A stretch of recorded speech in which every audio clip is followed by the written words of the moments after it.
सभी डीएलएड साथियों को मेरा नमस्कार। आप सभी का स्वागत है मेरे चैनल पर। और फ्रेंड्स, आज की इस वीडियो में डिस्कस करने वाले हैं UP DElEd second semester subject प्रारंभिक शिक्षा के नवीन प्रयास। ठीक है, कल हमने 2017 के प्रीवियस पेपर डिस्कस किया था। आज की इस वीडियो में 2015 के पूछे हुए प्रश्न डिस्कस करने वाले हैं। तो चलिए फ्रेंड्स, शुरू करते हैं। वीडियो को लाइक कर दीजिए और अपने फ्रेंड्स मित्रों को आप शेयर कर सकते हो। ठीक है, और फ्रेंड्स, अगर आपने प्रीवियस वीडियोस नहीं देखा है तो सिंपल आप सभी को लिंक कमेंट्स बॉक्स में मिल जाएगा, आप सभी वहां से जाकर देख सकते हो। ठीक है, और फ्रेंड्स, मैं कल का और आज का पीडीएफ आज रात में शेयर कर दूंगी। ठीक है, कल थोड़ा नेट प्रॉब्लम था, इसकी वजह से मैं आप सभी को पीडीएफ प्रोवाइड नहीं कर पाई, इसके लिए सॉरी। बट मैं नेक्स्ट डे यानी आज ही रात को शेयर कर दूंगी। तो चलिए शुरू करते हैं। वीडियो को लाइक कर दीजिए और अपने फ्रेंड्स मित्रों को भी शेयर कर दीजिए। जिसमें सबसे पहले बहुविकल्पीय प्रश्न, उसके बाद अति लघु एंड उसके बाद लघुत्तरीय प्रश्न पूछता है। जिसमें सबसे पहला प्रश्न है कि देश में संविधान लागू हुआ 26 जनवरी 1948 को, 26 जनवरी 1950 को, 15 अगस्त 1950 को, 15 अगस्त 1947 को। तो देश में संविधान जो लागू हुआ था वो हुआ था 26 जनवरी 1950 को लागू हुआ था। 59 प्रश्न है कि निःशुल्क और अनिवार्य शिक्षा का प्रावधान संविधान की किस धारा में है। तो निःशुल्क और अनिवार्य शिक्षा का प्रावधान संविधान की किस धारा में है, तो धारा 45 में है। अगला 60 प्रश्न है कि भारत में ईस्ट इंडिया कंपनी का प्रवेश कब हुआ। 1613, 1618, 1609, 1600। तो फ्रेंड्स, भारत में ईस्ट इंडिया कंपनी का प्रवेश जो हुआ था वो हुआ था 1600 में। बहुत महत्वपूर्ण प्रश्न है, उड का घोषणा पत्र किस वर्ष आया। 1852, 1853, 1842, 1854। तो उड का घोषणा पत्र किस वर्ष आया, यहाँ पर option number D correct answer हो जाएगा, 1854। अगला प्रश्न है कि राष्ट्रीय शिक्षा आयोग का गठन हुआ 1937 से 1938 में, 1957 से 1958 में, 1964 से 1966 में, 1952 से 1953 में। तो राष्ट्रीय शिक्षा आयोग का गठन हुआ, यहाँ पर option number C correct answer हो जाएगा, 1964 से 1966 में। 63 प्रश्न है कि राष्ट्रीय शिक्षा नीति के अनुसार संपूर्ण भारत में निम्नलिखित शैक्षिक संरचना को अपनाए जाने का सुझाव दिया। 10+2+4, 10+2+3, 10+2+2, 10+2+1। फिलहाल अभी आप देख सकते हो वर्तमान में नई शिक्षा नीति आ रही है, लेकिन यहाँ पर जो राइट आंसर हो जाएगा कि राष्ट्रीय शिक्षा नीति के अनुसार संपूर्ण भारत में निम्नलिखित शैक्षिक संरचना को अपनाए जाने का सुझाव दिया। 10+2+3 ऑप्शन नंबर बी यहाँ पे करेक्ट आंसर होगा। 64 प्रश्न है कि राष्ट्रीय शिक्षा नीति यानी 1986 के अंतर्गत प्रारंभिक शिक्षा को अनिवार्य एवं निःशुल्क बनाने हेतु कौन सी योजना लागू हुई। सर्वोदय विद्यालय, व्यवहारिक शिक्षा, साक्षरता कार्यक्रम, ऑपरेशन ब्लैक बोर्ड। तो राष्ट्रीय शिक्षा नीति 1986 के अंतर्गत प्रारंभिक शिक्षा को अनिवार्य एवं निःशुल्क बनाने हेतु कौन सी योजना लागू की गई, तो operation black board. Option number यहाँ पर डी करेक्ट आंसर होगा। 65 प्रश्न के स्कूल चलो अभियान अंग है साक्षरता का, सर्व शिक्षा अभियान का, निरक्षरता का, मुक्त विद्यालय शिक्षा का। स्कूल चलो अभियान अंग है, यहाँ पर option number B correct answer हो जाएगा, सर्व शिक्षा अभियान का। 66 प्रश्न की ऑपरेशन ब्लैक बोर्ड का उद्देश्य है प्राथमिक स्कूलों में पाठ्य सामग्री, शिक्षक उपकरण जैसी, यहाँ पे शिक्षण रहेगा, ठीक है, शिक्षण उपकरण जैसी न्यूनतम आवश्यक सुविधाएं प्रदान करना, भवन बनवाना, खेलकूद करना, परीक्षा कराना। फ्रेंड्स, यहाँ पर करेक्ट आंसर हो जाएगा, ऑपरेशन ब्लैक बोर्ड का मुख्य उद्देश्य है कि प्राथमिक स्कूलों में पाठ्य सामग्री, शिक्षक उपकरण, या आप कह सकते हो कि शिक्षक के लिए जितने भी उपकरण की आवश्यकता पड़ती है कि किस तरीके से हम एक शिक्षार्थी को, विद्यार्थी को, लर्नर को सिखा सकते हैं ताकि जो कुछ भी पढ़ाएं उन पे प्रभावशाली हो सके। तो ऑपरेशन ब्लैक बोर्ड का यही उद्देश्य है, प्राथमिक स्कूलों में पाठ्य सामग्री या शिक्षण से संबंधित जितने भी ऑब्जेक्ट टाइप, जितने भी सामान की आवश्यकता पड़ती है वो ऑपरेशन ब्लैक बोर्ड में ही दिया जाता है। तो ये इसका उद्देश्य होता है। 67 प्रश्न है कि उत्तर प्रदेश में मिड डे मील योजना का शुभारंभ किस वर्ष हुआ। 1990 से 1991 के बीच में, 1997 से 1998 के बीच में, 1995 से 1996 के बीच में, 1999 से 1999 से 2000 के बीच में। तो उत्तर प्रदेश में मिड डे मील योजना का शुभारंभ किस वर्ष हुआ? यहाँ पर जो राइट आंसर हो जाएगा 1995 से 96, ठीक है, यानी इसी के बीच में मिड डे मील योजना का शुभारंभ हुआ था। अगला प्रश्न 68 की कस्तूरबा गांधी विद्यालय योजना का संबंध है प्राथमिक शिक्षा से, उच्च शिक्षा से, माध्यमिक शिक्षा से, प्राथमिक विद्यालय शिक्षा से। तो कस्तूरबा गांधी विद्यालय का योजना जो था वो संबंध था यहाँ पर हो जाएगा प्राथमिक बालिका शिक्षा से। ऑप्शन नंबर डी करेक्ट हो जाएगा। अगला 69 प्रश्न है कि प्रोफेसर यशपाल समिति का गठन भारत सरकार द्वारा किया गया मार्च 1992 में, अप्रैल 1992 में, जनवरी 1994 में, अप्रैल 1994 में। तो फ्रेंड देखिए, प्रोफेसर यशपाल समिति का गठन भारत सरकार द्वारा कब किया गया? तो मार्च 1992 ईस्वी में प्रोफेसर यशपाल समिति का गठन भारत सरकार द्वारा किया गया था। अगला प्रश्न है 70 की सर्व शिक्षा अभियान किस वर्ष, या आप कह सकते हो कि सर्व शिक्षा अभियान किस आयु वर्ग से संबंधित है? 4 से 9 वर्ष, 4 से 12 वर्ष, 6 से 13 वर्ष, 6 से 14 वर्ष। तो सर्व शिक्षा अभियान किस आयु वर्ग से संबंधित है? यहाँ पर जो राइट आंसर होगा 6 से 14 वर्ष के आयु वर्ग से संबंधित है सर्व शिक्षा अभियान। अगला प्रश्न है कि बहुत से व्यक्तियों की अपेक्षा थोड़े से व्यक्तियों को बहुत सा ज्ञान देना अच्छा है, यह कथन किसका है? बहुत से व्यक्तियों की अपेक्षा थोड़े से व्यक्तियों को बहुत सा ज्ञान देना अच्छा है, यह कथन किसका है? लॉर्ड मैकाले, किंग जॉर्ज का, विलियम वेंटिक का, वारेन हेस्टिंग्स का। तो फ्रेंड्स ये जो स्टेटमेंट दिया है वो लॉर्ड मैकाले जी का है कि बहुत से व्यक्तियों की अपेक्षा कम व्यक्तियों में बहुत ज़्यादा ज्ञान दिया जाए तो बहुत अच्छा रहता है।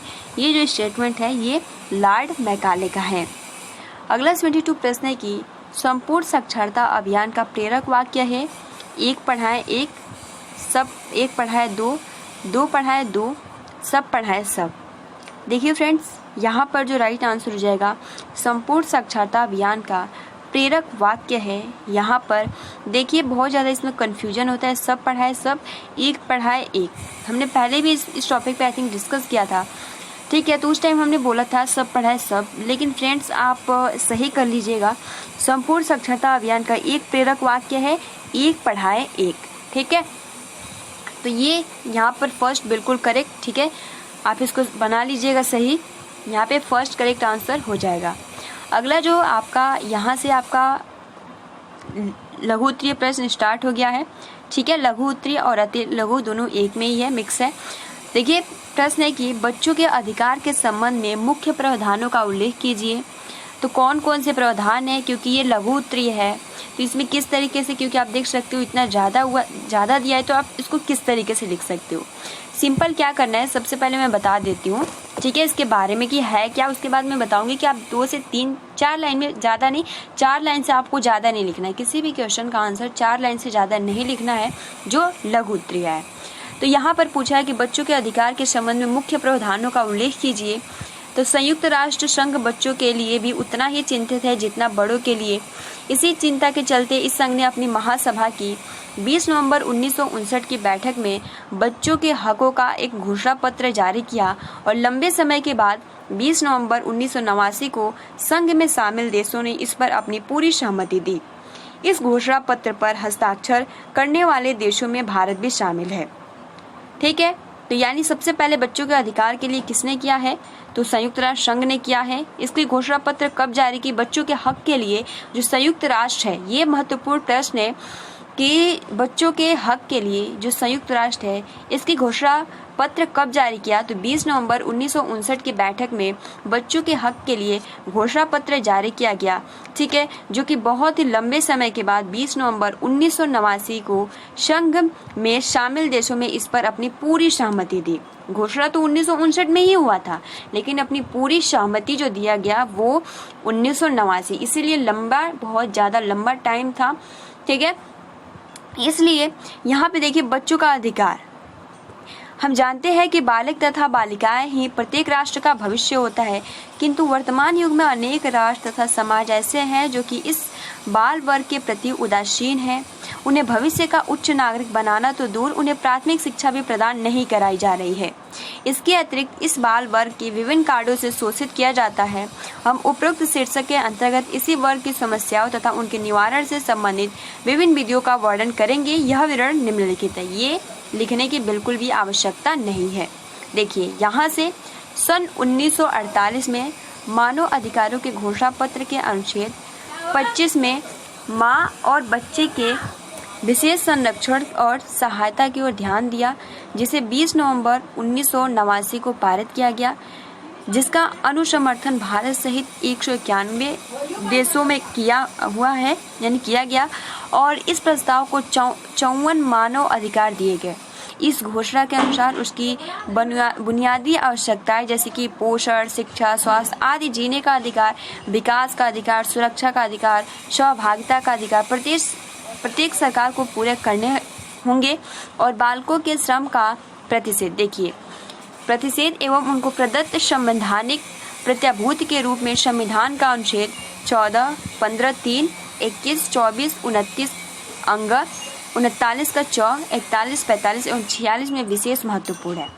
अब ये जो क्वेश्चन जो पूछा है, केवल क्या पूछा है कि बच्चों के अधिकार के संबंध में मुख्य प्रावधानों का उल्लेख कीजिए। तो आप यहाँ से लिख सकते हो, एक लाइन में सबसे पहले तो लिखना है कि संयुक्त राष्ट्र संघ द्वारा इसका घोषणा पत्र किया गया बच्चों के हक के लिए 20 नवंबर 1959 को, जो कि लंबे समय के बाद इस पर बहुत देशों ने सहमति जताई 1989 में। और जो इनके प्रावधान है बच्चों के हक के, इसमें आप लिख सकते हो, देखिए 2 से 3 लाइन, ज़्यादा आप सभी को याद करने की आवश्यकता नहीं है, ठीक है। यहाँ से कि बालकों के श्रम एवं प्रतिषेध एवं उनके प्रदत्त संवैधानिक प्रत्याभूति के रूप में संविधान का अनुच्छेद 14, 15 ब्रैकेट में 3, 21, 24, 39 अंग 39, 41, 45, 46 विशेष रूप से महत्वपूर्ण है। बस इतना आप सभी को याद रख लेना है, ठीक है। और इसमें ज़्यादा फालतू का याद करने का कोई भी आवश्यकता नहीं है, ठीक है। 1989 में लागू हुआ, जो कि घोषणा पत्र संयुक्त राष्ट्र संघ द्वारा किया गया 1959 में, ठीक है, और लागू हुआ 1989 में। और जो इनके प्रावधान अनुच्छेद हैं 14, 15, 3, 21, 24, 39, ठीक है, 39, 41, 45, 46 ये महत्वपूर्ण प्रावधान हैं। तो बस आई होप कि आपको बहुत ईजिली तरीके से याद हो जाएगा।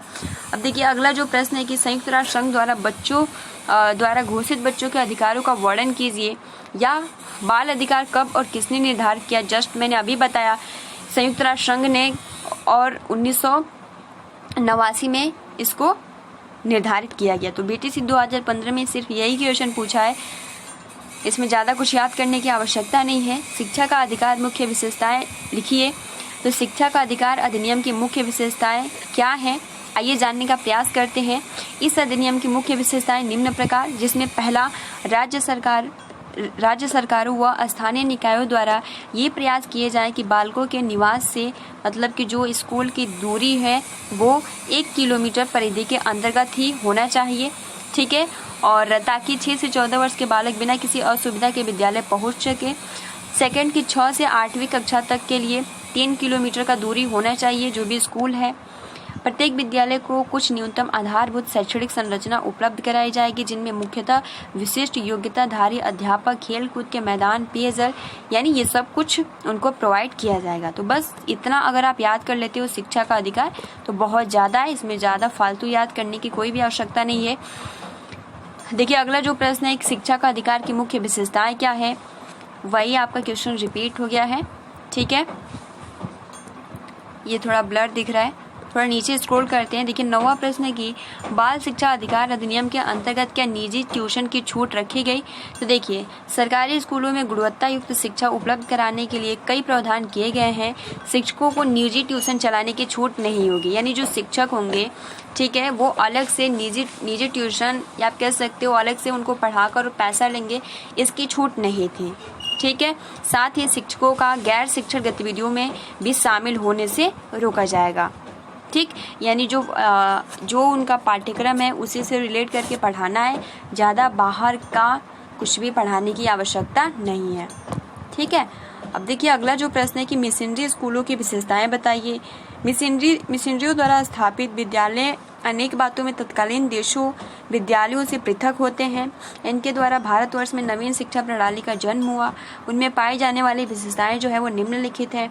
अब मिशनरी स्कूलों की क्या विशेषताएं हैं, आइए यहाँ से जानने का प्रयास करते हैं। 5 अगर आप याद कर लेते हो तो बहुत ज़्यादा है। मिशनरी स्कूलों की विशेषताएं, पहला यही कि कक्षा शिक्षण प्रणाली प्रारंभ करने का श्रेय इन्हीं को जाता है। किनको? तो मिशनरियों को।